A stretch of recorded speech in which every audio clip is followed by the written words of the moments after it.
Well, good afternoon, everybody. This is Arvermill 47 coming to you from Dallas, Texas. It is currently 3:46 p.m. Central Time on June the 13th, 2011.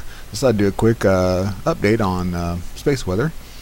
So far, our BZ component, this is the ACE data, the real-time solar wind, and our shields, as I call them, the BZ component, which is what reflects the magnetic orientation of the solar wind, has had its ups and downs over the past several hours.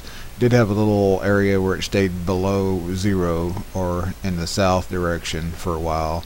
Had a pretty good dip there, and then on over. Again, nothing overly obvious right here to see. The wind speed here, the solar wind speed, is showing it's just kind of being gusty right now.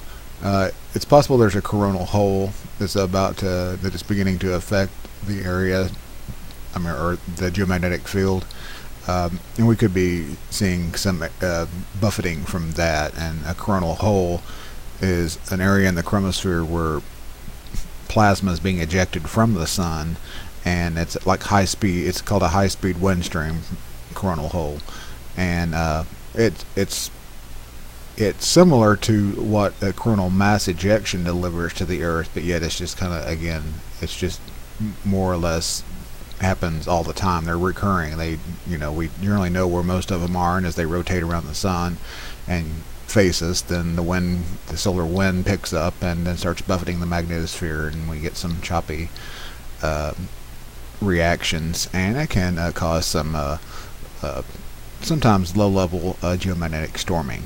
But anyway, just from looking at the last it's 2 days of 24 hours, let's say, actually, of space weather wind, things look relatively stable at the moment, with a little bit of agitation here at the end. Here's the planetary K index, and we show a little increase in the last 3-hour sample that puts the K index at around 3 right now. Again, that's below what's considered storm levels. K4 would be where you enter a very low geomagnetic storm, but we've been pretty much in the green over the last 48 hours or so. And but this may show what I was just talking about, how we may be seeing the effects from a coronal hole. Another thing to look at is also the GOES magnetometer, the magnetometer equipment aboard the GOES satellite. That'd be the GOES 13 satellite. Does show, again, a little agitation here, and so that's probably why we're seeing just a little agitation in the magnetosphere, and we're seeing that elevated K index and some agitation in the geomagnetic field. Again, right now, major storms are not expected. We're just seeing some agitation. Now we go to the proton flux, and again, this is from the monitor aboard the GOES 13. Again, it's remaining elevated.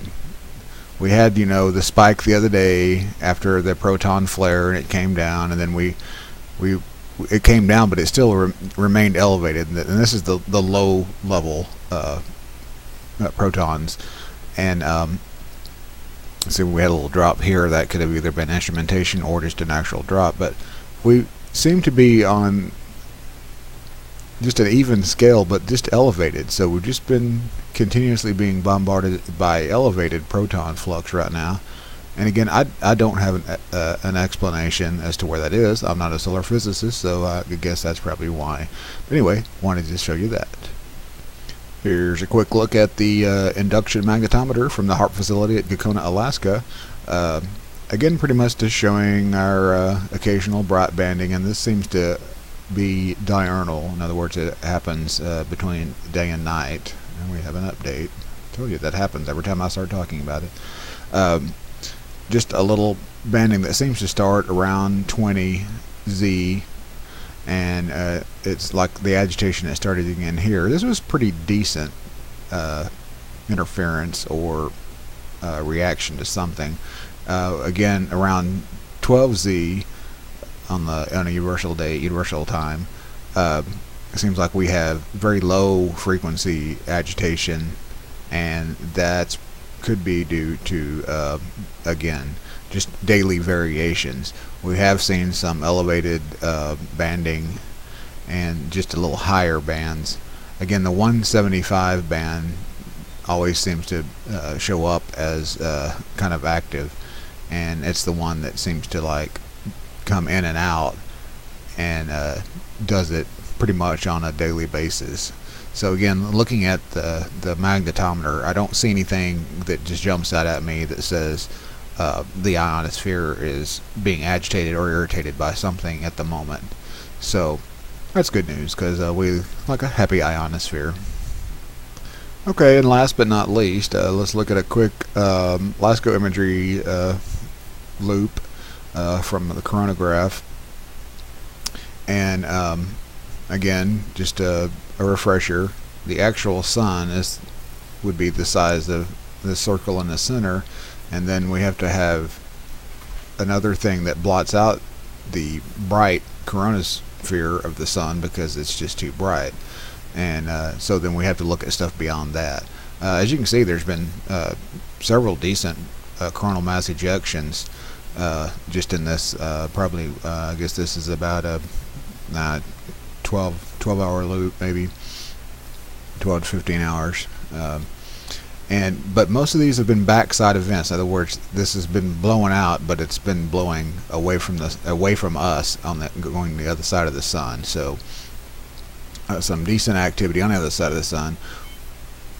We do have an area that is beginning to rotate around on this side of the sun that may become active in the next coming days. It's hard to see the sunspots right now just to see exactly what they're doing, but this could be an indication here of maybe some activity there. So there you have it. That is the space weather update that I come up with today.